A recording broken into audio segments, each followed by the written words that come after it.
Em, y no, la verdad que los agradecidos somos la Asociación de Podiatría que nos hayan tomado en cuenta. Y yo creo que la mancuerna que pueda hacer los podiatras, veterinarios, técnicos en esta área y la Cámara Nacional de Productores de Leche da para mucho. Entonces, ojalá que esta alianza se mantenga durante muchísimos, muchísimos años.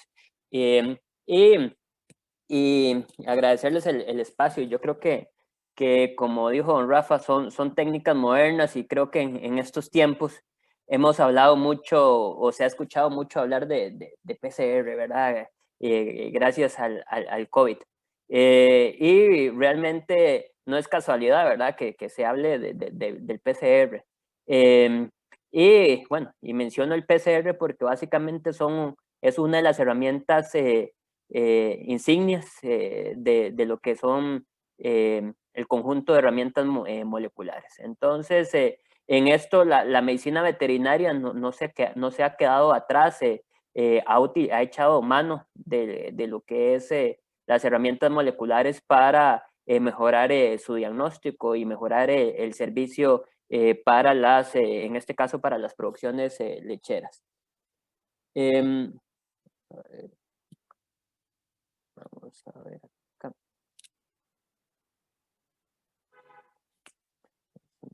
Sí, ok. Ok, entonces, esta charla básicamente va a contar de tres partes. Una parte donde vamos a hablar de principios básicos. Realmente, nosotros en general creo yo que cuando estamos en la universidad y recibimos la parte de genética, realmente no le vimos toda la aplicabilidad y el potencial que tenía esto. Y si somos más viejillos, creo que ni siquiera había idea, ¿verdad? Nos hablaban de las leyes de Mendel y que alelos y nosotros quedaba esto como un tema muy abstracto, ¿verdad? Entonces, que la cadena de ADN era una doble cadena, que adenina, citosina, guanina, timina, y se nos hacía muy abstracto el asunto, ¿verdad?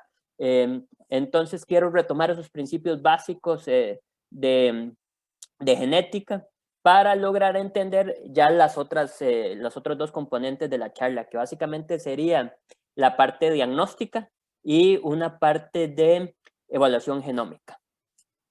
Entonces, dentro de la parte de introducción, vamos a hablar de los genes. Entonces, ¿qué son los genes? Son secuencias de ADN que son expresadas para fabricar un producto funcional. Eh, entonces, ese producto funcional pueden ser dos cosas. Puede ser ARN o pueden ser polipéptidos o proteínas. Entonces, todo lo que nosotros somos y todo lo que un animal es o un ser vivo está codificado en el ADN, ¿verdad? Y a partir de ahí se vienen a dar todos los subproductos o productos. Entonces, es interesantísimo qué sé yo, para producir lactosa, un azúcar. Bueno, ¿cómo rayos para producir un azúcar dónde calza? ¿Cómo puede estar eso? Entonces, en los genes está codificada la enzima que me va a producir, y la enzima es una proteína, como se acuerdan ustedes muy bien, y esa enzima me va a producir un azúcar. Las grasas también van a tener vías a través de enzimas que van a ser producidas, ¿verdad? Entonces, todo se resume en los genes, que esos genes van a codificar ARN, esos se van a transcribir en ARN y finalmente ese ARN puede ser traducido a lo que son aminoácidos que me van a formar proteínas. Entonces, y otra cosa muy interesante es, también tenemos como productos funcionales el ARN, ¿verdad? Ya sabemos que hay micro ARNs que son mecanismos que los seres vivos utilizan para también regular la expresión de los genes. Entonces,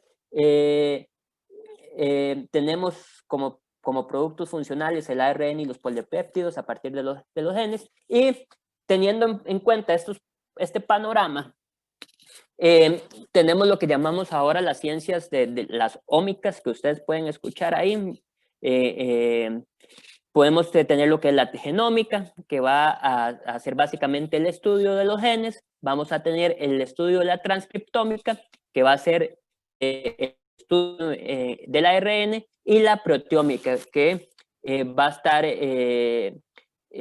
con énfasis en las proteínas ya transcritas. Todo esto es un gran mundo de la parte molecular que realmente tiene muchas aplicaciones prácticas.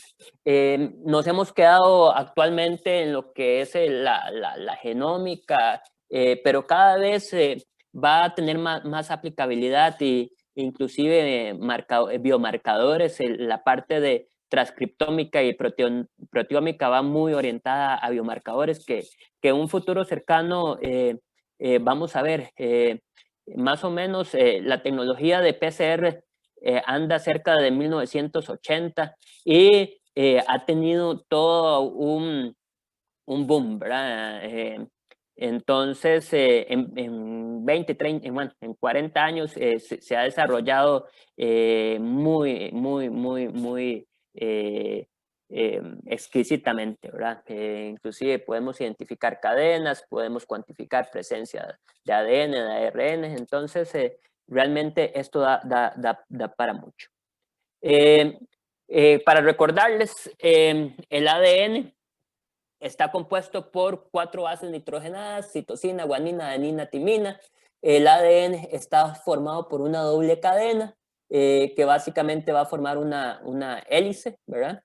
Y una cosa importantísima que hay que tener en cuenta es que estas bases, estos nucleótidos se van a asociar de manera complementaria.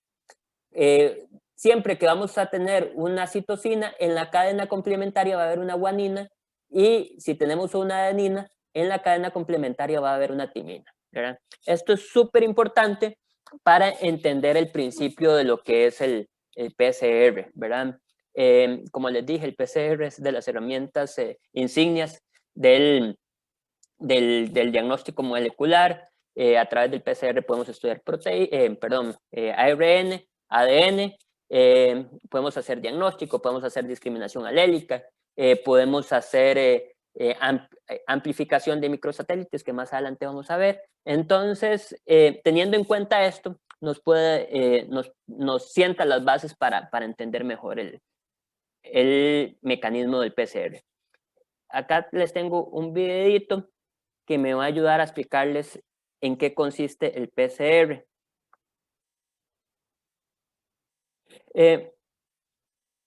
Básicamente, vamos a ver acá.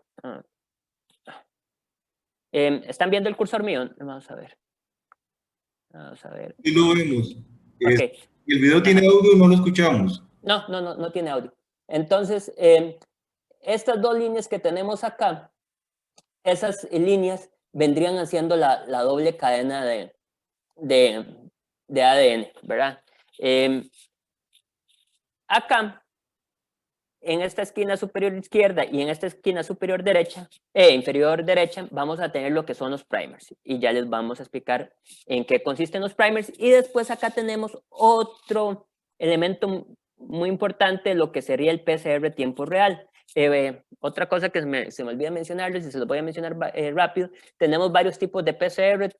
Tenemos el PCR punto final, que se ocupa una electroforesis, correr un gel para ver las bandas que se han amplificado, y después tenemos el PCR tiempo real, que utiliza fluoróforos, que ahora más tarde vamos a ir viendo qué son, para medir la emanación de señal y la amplificación de las cadenas en tiempo real. De ahí viene el nombre. Entonces, en un PCR vamos a tener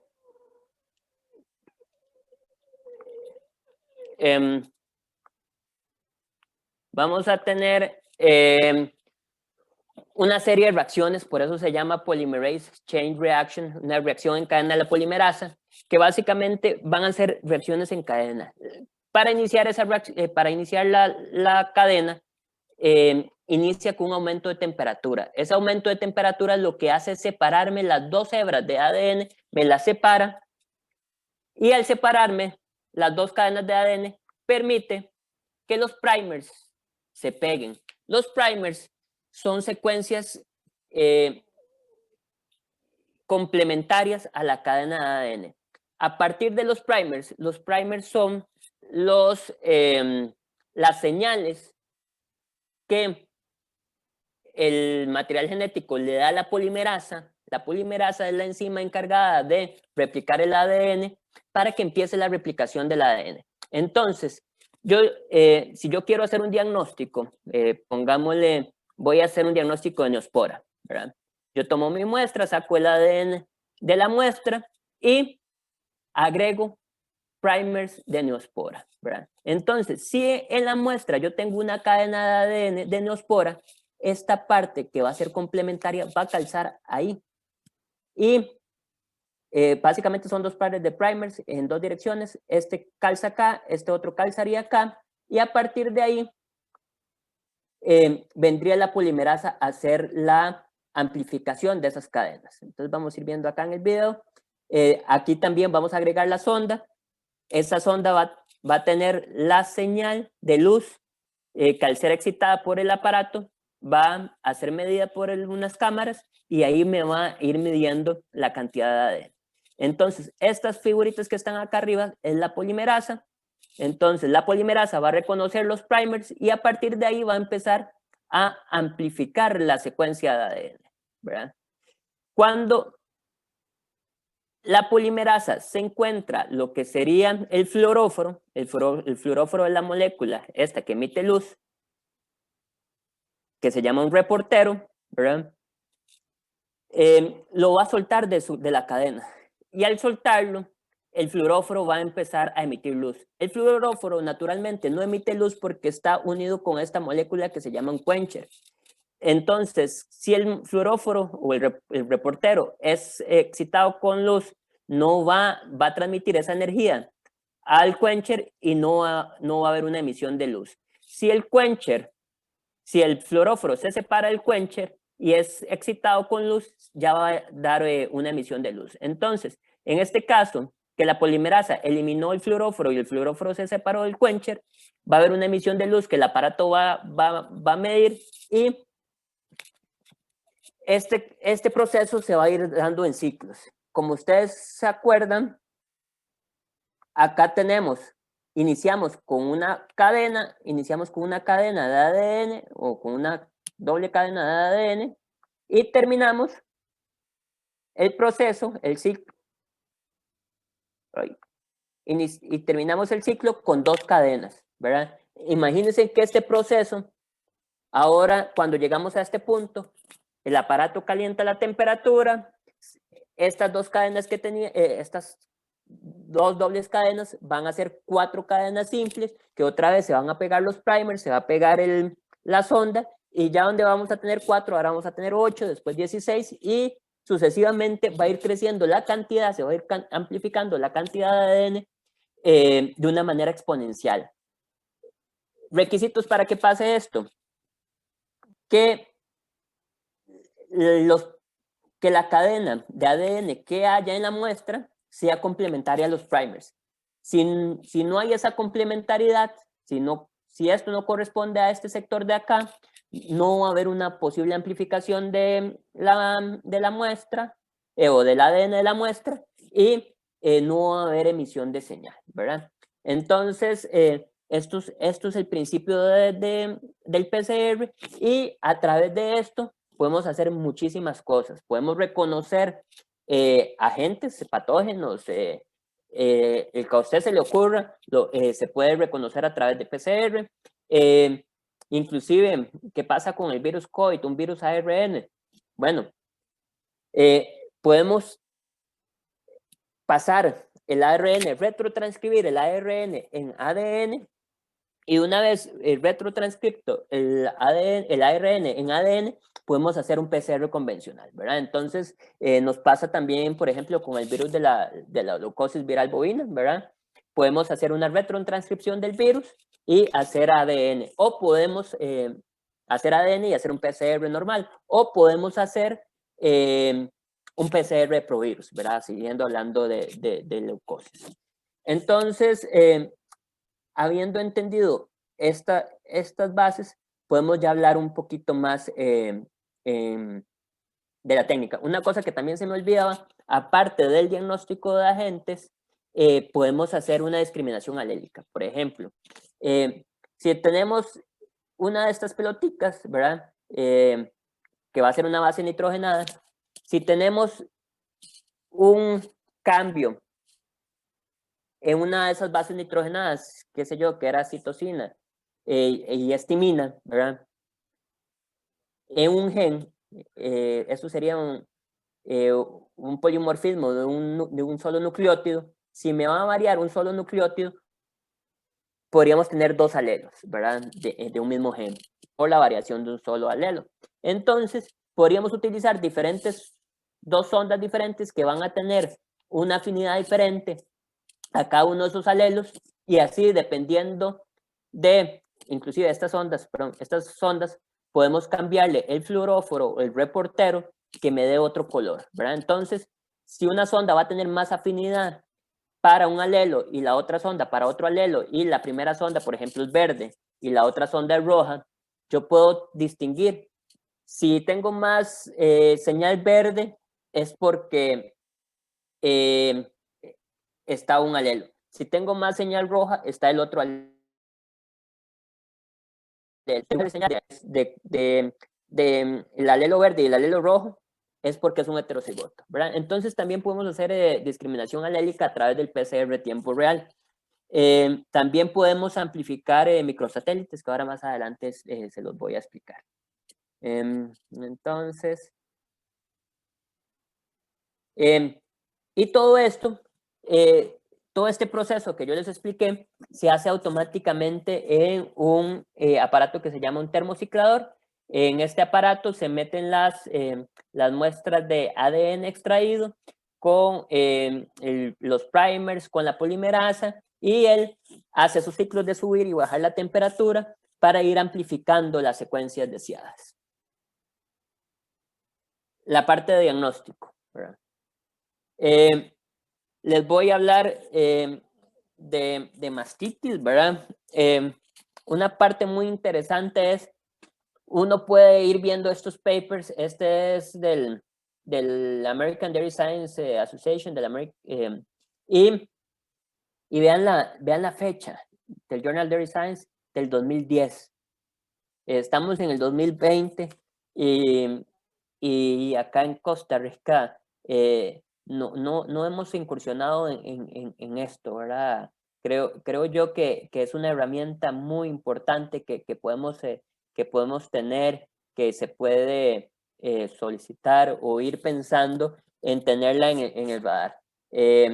Yo creo que las ventajas que presenta el PCR tiempo real en general, el PCR, en los casos de mastitis es mucho, ¿verdad? Entonces, aquí hacen una comparación del PCR tiempo real con los cultivos bacteriológicos en el 2010.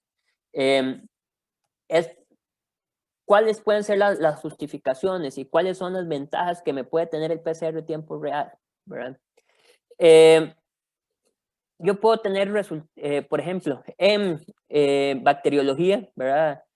En el mejor de los casos, pueden empezar a tener un cultivo bacteriológico a las 48 horas, en el mejor de los casos, donde yo podría empezar a hacer pruebas de sensibilidad, pruebas de identificación, y a las 72 horas tener un antibiograma, en el mejor de los casos. Si son otro tipo de patógenos, qué sé yo, por ejemplo, micoplasma, hongos o levaduras, 7 días para tener un resultado, ¿verdad? Esto acá ya viene a ser una limitación. Me pasaba a mí mucho cuando trabajaba en fincas en Guatuso, ¿verdad? Que yo pensaba en un aislamiento bacteriológico y estando a 4 horas del laboratorio más cercano, era complicado acceder a esto, ¿verdad? Entonces, el transporte de la muestra es complicado para la parte de cultivos bacteriológicos. Y la otra parte es, la gran mayoría de laboratorios nos indican que para hacer el cultivo bacteriológico tenemos que tener por lo menos 7 días el animal sin antibióticos. ¿Qué pasa? Esto a nivel práctico se vuelve complicado. Decirle al productor, mira, detener el tratamiento para ver qué realmente es, son 7 días, y la vaca se complica. Entonces, realmente muchas veces esto se vuelve medio tedioso. ¿Y qué pasa con el PCR? ¿Verdad? El PCR reconoce el ADN del agente patógeno. Inclusive, por ejemplo, si las bacterias ya están muertas, por ejemplo, si hay animales que se han recuperado de una mastitis, más o menos se dice que de 2 a 3 semanas pueden seguir secretando ADN de la bacteria. Entonces, ¿qué con esto? Si yo quiero hacer un diagnóstico por PCR de mastitis, realmente no nos importa si las bacterias están vivas o están muertas, ¿verdad? Pónganse a pensar en CSI, en una escena del crimen, que llegaron y encontraron un pelo, ¿verdad? Y a través del pelo hicieron técnicas moleculares para ver quién era esa persona. Ese pelo evidentemente ya no, ese pelo ahí no está vivo, el tejido no está vivo. Pasa lo mismo con esto. Entonces, no nos importaría si la bacteria está viva o está muerta o está menguada por el crecimiento de antibiótico. Realmente, yo puedo congelar la muestra, transportarla congelada, puedo transportar, puedo poner la muestra en algún preservante y para hacer el PCR. Entonces, eso me da mucha facilidad y agilidad para hacer el respectivo diagnóstico. El PCR va a tener varias fases, ¿verdad? Tenemos, bueno, la colecta de la muestra, la llegada de la muestra al laboratorio, tenemos una muestra, tenemos una fase de extracción y purificación del ADN, del material genético que puede estar ahí en la muestra, y después de eso vamos a tener la fase que va en el termociclador, la fase de amplificación, ¿verdad? Más o menos esto dura 1 hora y media, y después tenemos la fase de análisis de resultados. Si ustedes ven acá, la fase de extracción de ADN más o menos puede durar 2 horas. La fase de amplificación puede durar más o menos 1 hora y media. Y la fase de análisis de resultados son 30 minutos, ¿verdad? Entonces, en el caso de que una vez llegada la muestra al laboratorio, más o menos, en condiciones ideales, el resultado puede estar en 4 horas, ¿verdad? Entonces, esto me representa una gran ventaja a la hora de hacer el diagnóstico de qué agente patógeno me está afectando en el caso de mastitis. Y otra cosa importantísima es que yo puedo correr genes de resistencia, ¿verdad? Ya se han identificado genes de resistencia beta-lactámicos, por ejemplo. Entonces, en la bacteria, ahí mismo yo podría montar si hay resistencia a beta-lactámicos, y bueno, ya de una vez recomendarle al cliente, mira, penicilina no va, ¿verdad? Entonces, esto me puede ir ayudando a ir dirigiendo el tratamiento, inclusive en darle chance a tener un antibiograma un poquito más amplio, más específico, y puede ser una muy buena opción, ¿verdad? Entonces, esto hay que tenerlo, creo yo, en el radar para ir creando la presión y la necesidad de que los laboratorios empiecen a ofrecer este tipo de pruebas. Vamos a ver. Y esto es otra cosa súper interesante, ¿verdad? Yo creo que la medicina del futuro va a ir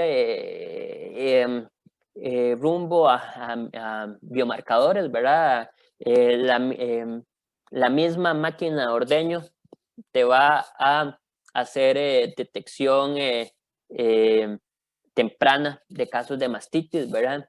Estaban en este estudio, estaban comparando, no sé si era en bueno, básicamente han comparado las pruebas de California con presencia de microRNs.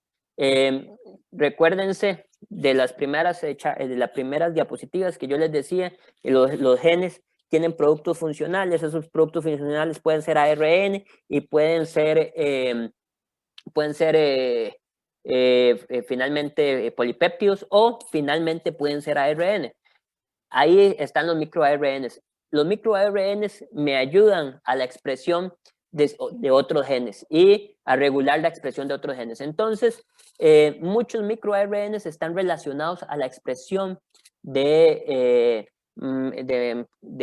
inflamación, de respuesta inflamatoria, respuesta inmune, inclusive relacionados con cáncer. Entonces, correlacionan la presencia de microRNs con mastitis y detección temprana de mastitis. Y inclusive por ahí hablaban de unos números que en el 87 que podría aumentar la sensibilidad de pruebas de California en un 87%. Entonces, casos de que California me salían negativas con microRNs, me podían salir positivos y podían predecir muy bien si van a presentar mastitis. Entonces, es una herramienta para la detección de mastitis muy tempranamente. Inclusive lo hablaban de a nivel de tanque de leche, o lo hablan a nivel de tanque de leche. Entonces, realmente en esto las posibilidades son muchas.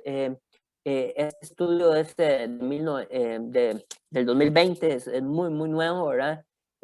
Son posibilidades que se van a ir presentando y donde vamos a ir yendo. Entonces, si nos volvemos a las diapositivas iniciales, esto ya sería un abordaje de transcriptómica, ¿verdad? De la mastitis. Todo esto también herramientas moleculares, ¿verdad? Entonces, quería yo también, mucho de esto es tratar de mostrarles dónde anda el mundo moderno, para dónde van las cosas y que sigamos siendo profesionales de punta con las técnicas que estemos o que vayamos a usar y que estemos utilizando. La otra parte que quisiera hablarles es la parte de análisis genómico, ¿verdad? Esto es una parte muy importante también de las técnicas moleculares. Estas técnicas nos han permitido conocer mejor los animales y hacer una mejor selección de los animales que tenemos. La parte de análisis genómica la voy a abordar desde dos puntos. Una es la parte de genética cuantitativa y la otra parte es de caracteres monogénicos. Aquí voy a hacer otro resumencito, otro refrescamiento, ¿verdad? Nosotros tenemos los genes, ¿verdad? Aquí arriba tenemos un gen. Los genes van a estar formados por exones e intrones, ¿verdad? Entonces, es un exón y qué rayos es un intrón, ¿verdad? Entonces, los exones las partes codificantes de un gen y los intrones son partes no codificantes de un gen. Todos los exones me van a producir un ARN y ese ARN me puede eventualmente producir un polipéptido, una cadena de aminoácidos que podría llegar a ser una proteína. Y los intrones básicamente están ahí de relleno, ¿verdad? Hay muchas explicaciones de los intrones que básicamente están ahí para proteger, para hacer relleno y proteger los exones, esa es una de las teorías. Pero realmente ellos no codifican nada, ellos no nos aportan nada, ¿verdad? Entonces, esto es importante tenerlo en cuenta porque más adelante vamos a hablar de los intrones. Entonces, una vez que tenemos el gen, ese gen va a ser transcrito a ARN, ese ARN va a ser un pre-ARN porque va a contener los intrones y después va a sufrir un proceso que se llama splicing, que es la remoción de esos intrones. Esta parte también es muy interesante porque me puede explicar por qué. Si tenemos una cantidad determinada de genes, ¿por qué tenemos muchísima mayor cantidad de proteínas? Porque dependiendo cómo se hagan estos cortes, cómo se remuevan esos intrones, se remueva uno o otro o no se remuevan, así puedo tener un ARN mensajero diferente. Y si tengo un ARN mensajero diferente, puedo tener una proteína. Entonces, a partir de un gen, dependiendo cómo vaya a hacer el splicing, así puedo tener diferentes tipos de ARN mensajeros y así puedo tener diferentes proteínas. Entonces, un mismo gen me puede producir varias variantes de proteínas. Entonces, eso es otra parte interesante que tenemos. Y bueno, ¿qué pasa? Muchas de las veces cuando hablamos de genética cuantitativa, escuchamos de los microsatélites o de las regiones o las secuencias altamente repetitivas. Estas secuencias altamente repetitivas corresponden entre 1 al 10% del ADN total. Es mucha la cantidad de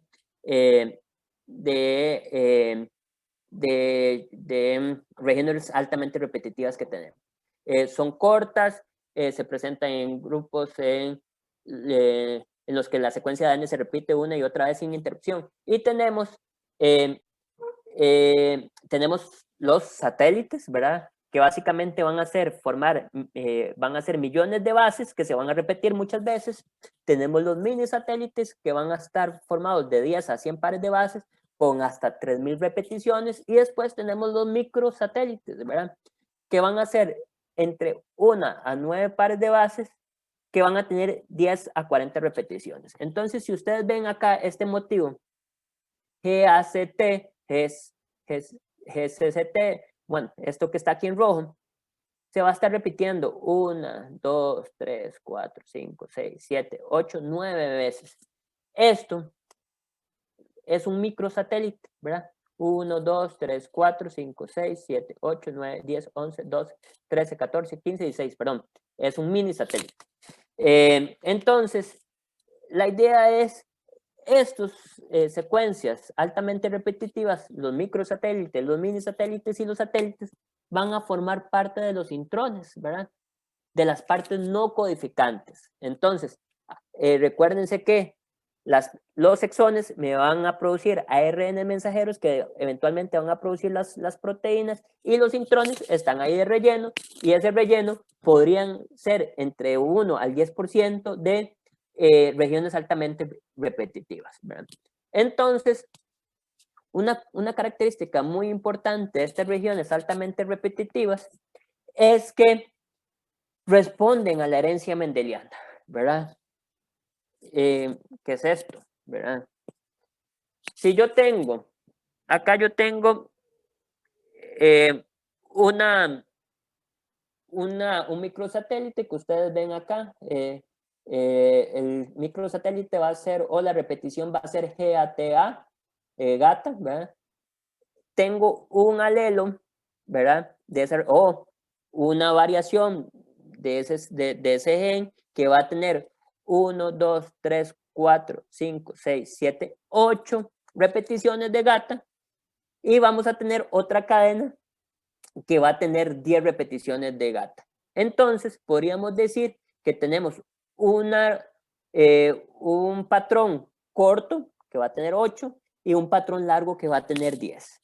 Entonces, si esto es la madre y esto es el padre, yo puedo hacer una tabla Punnett para ver cuál va a ser las posibles asociaciones en las crías que voy a tener, ¿verdad? Entonces, como ustedes ven, esto me va a predecir cómo pueden ser las crías. Entonces, voy a tener un 50% que va a ser heterocigoto, que me va a tener tanto cadenas largas como cortas. Voy a tener un 25% que me va a tener solo cadenas cortas, que sería este par que está aquí arriba, ¿verdad?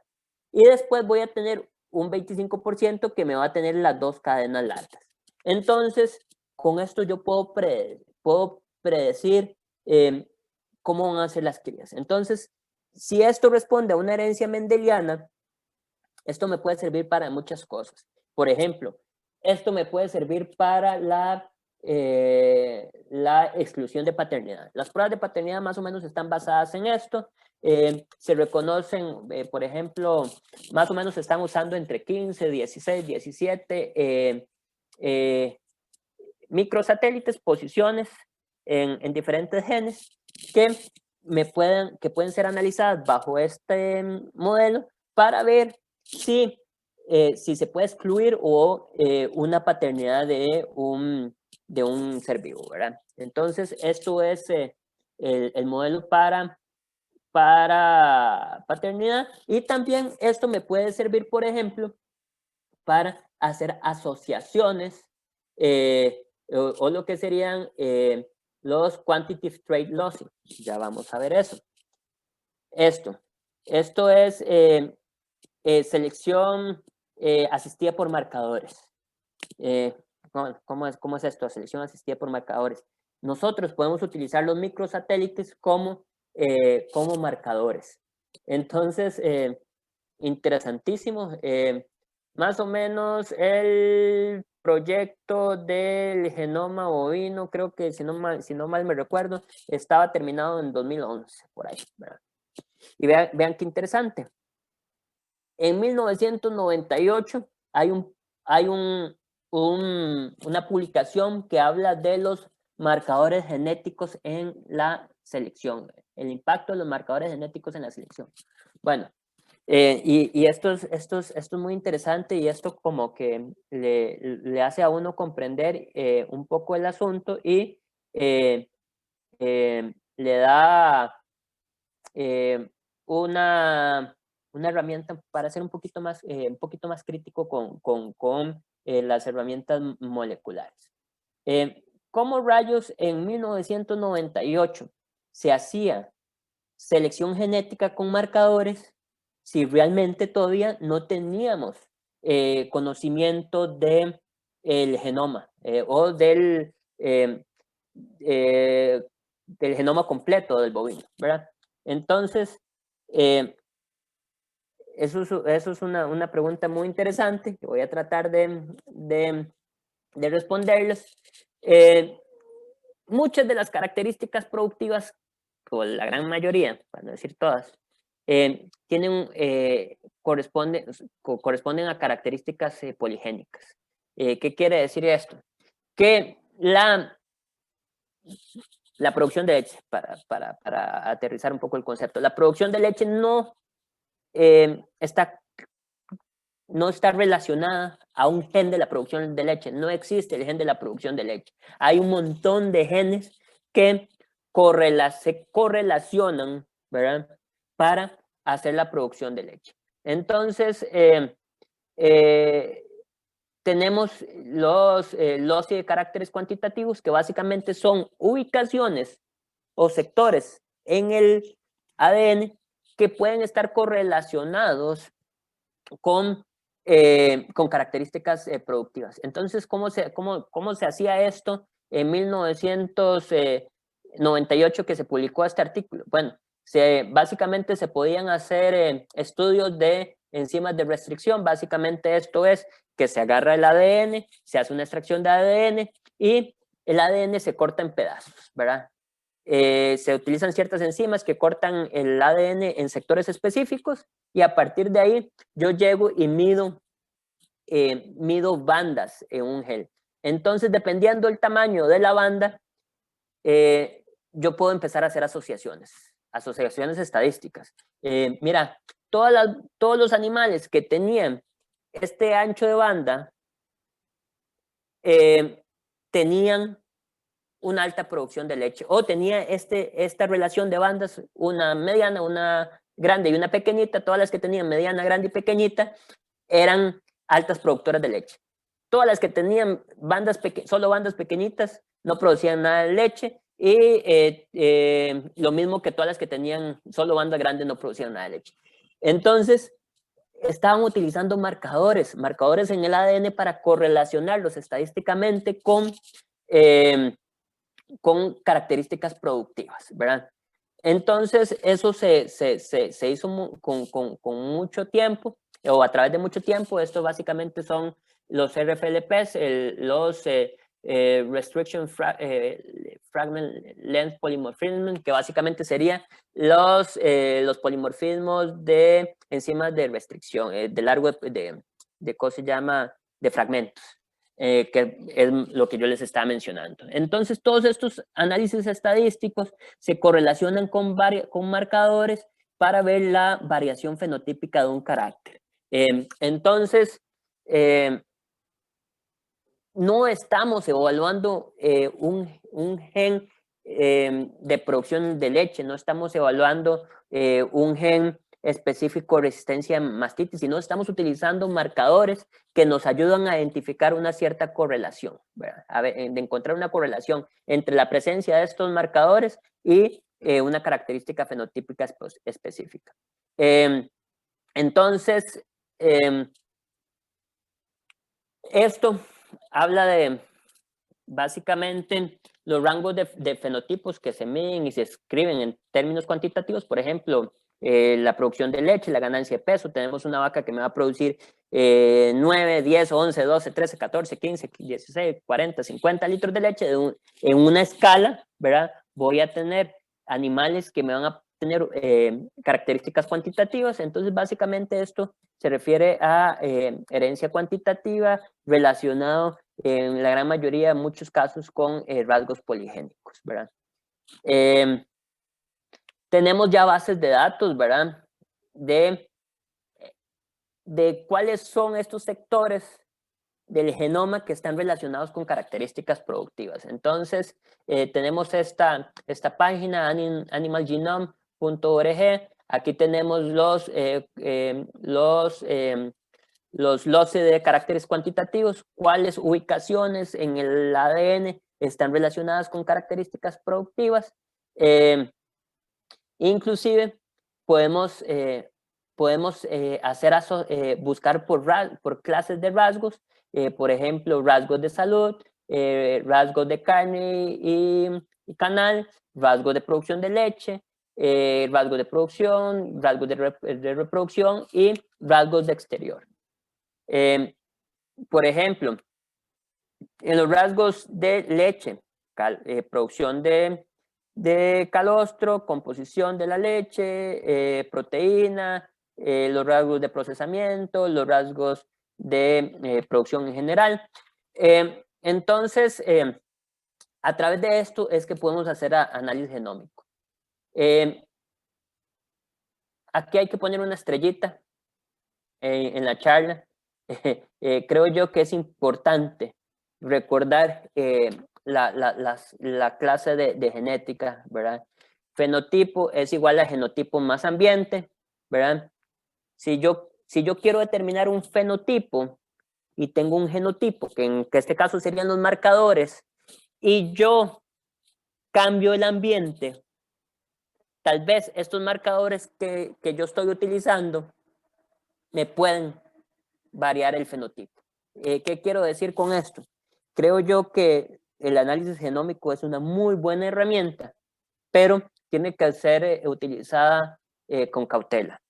Creo yo no puede pensarse que es la pomada canaria, y más en nuestras condiciones. Cuando muchos de estos estudios y de estos marcadores y de estos QTLs que se utilizan son validados en condiciones muy diferentes a las de nosotros, animales estabulados, con dietas altas en grano,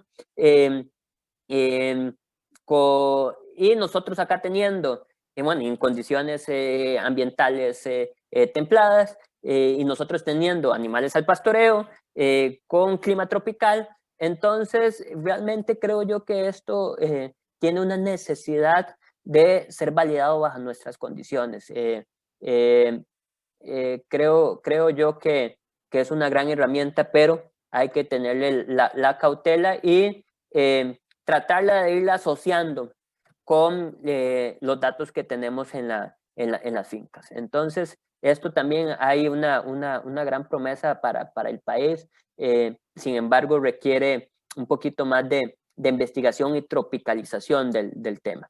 Y para ir terminando, tenemos rasgos monogénicos. Se pueden hablar de los cachos, y acá quiero hacer mención de un tema que es el asunto de la leche A2.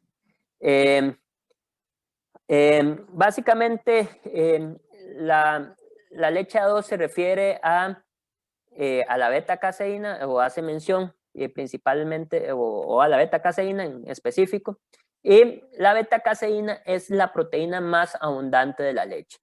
Básicamente vamos a tener principalmente dos alelos, el A1 y el A2, y básicamente lo que va a variar entre el alelo A1 y el A2 es una sustitución de una base nitrogenada en un sector que codifica un aminoácido, ¿verdad? Entonces va a haber un cambio de un aminoácido, y eso hace básicamente que la proteína se comporte diferente entre los consumidores. Básicamente se habla mucho de lo que es la leche A2. Se discute mucho y se cuestiona mucho que esté correlacionado con diabetes mellitus. Hay grupos de estudio que respaldan estas teorías. Sin embargo, también se cuestiona la veracidad de sus estudios, por ejemplo, con respecto a diabetes mellitus, enfermedad coronaria y arteriosclerosis, que el consumo de leche A1 está correlacionado con esto. Realmente falta más estudio y analizar un poco más este asunto. Sin embargo, lo que sí se habla mucho, inclusive muchas experiencias de gente cercana a uno, es el tema de la intolerancia láctea, ¿verdad? Mucha gente llega y uno escucha gente en la calle que dice, mira, es que yo soy intolerante tengo intolerancia a la lactosa. Ok. Inclusive esto yo lo escuché mucho en la parte de los bufaleros. Mira, intolerancia láctea, pero vieras que me cae muy bien la leche de búfalo, me cae muy bien la leche de cabra. Bueno, entonces, si es intolerancia a la lactosa, es porque la persona carece de la lactasa, que es la enzima que, como ustedes saben, que digiere la lactosa. Entonces, todas las leches de los mamíferos tienen lactosa. Entonces, ¿por qué si tolera una y no tolera otra? Entonces, muchos de estos casos se pueden justificar a través de la leche A2, ¿verdad? Mucha de esta gente que dice tener intolerancia a la lactosa, realmente puede ser una intolerancia láctea a la beta-caseína A1. Entonces, lo que son las cabras, lo que son los búfalos, inclusive razas bovinas, de todos los animales, de los búfalos que yo he revisado, todos son A2, cabras todavía no he revisado, pero se menciona que son A2, la leche humana en buena teoría es A2, y la gran, por ejemplo, Jersey, se habla que hay una alta prevalencia de A2, Bos indicus hay mucha prevalencia de A2, entonces, ¿Qué pasa con esto y cuál es la gracia de esto? Realmente representa una herramienta para el productor para darle un valor agregado a la leche. Estos son unos precios ya de hace unos añitos de leche. Por ejemplo, estos en Estados Unidos, $3 el galón de leche normal, $7 el galón de leche orgánica y digamos que $4.50 el litro de leche normal. Vamos a ver, el litro de leche A2. ¿Verdad? Entonces, si digamos, redondeamos los números, $15 el galón de leche A2, $3 el litro de leche normal y $7 el galón de leche orgánica. Lo mismo come una vaca que produce leche A2 que una vaca que produce leche normal o una vaca de leche orgánica. Entonces le estamos dando un valor agregado al productor para su producción y hacerlo más sostenible. Entonces, y un producto diferente al consumidor. Esto es otra herramienta que nos permite la parte molecular, ¿verdad? El análisis del ADN y el análisis genómico. Tenemos también por ahí otros marcadores, por ejemplo, la capa caseína para ver la parte de rendimiento de sólidos, la lactoglobulina también por ahí andaba. Entonces, y que son características monogénicas que podrían también de cierta manera ayudarme a mejorar o ayudar al productor a mejorar la producción. Creo yo que como nosotros como técnicos también nos toca velar por la sostenibilidad de nuestros clientes, ¿verdad? De nuestros productores y incursionando en estas herramientas moleculares podemos también brindar una solución.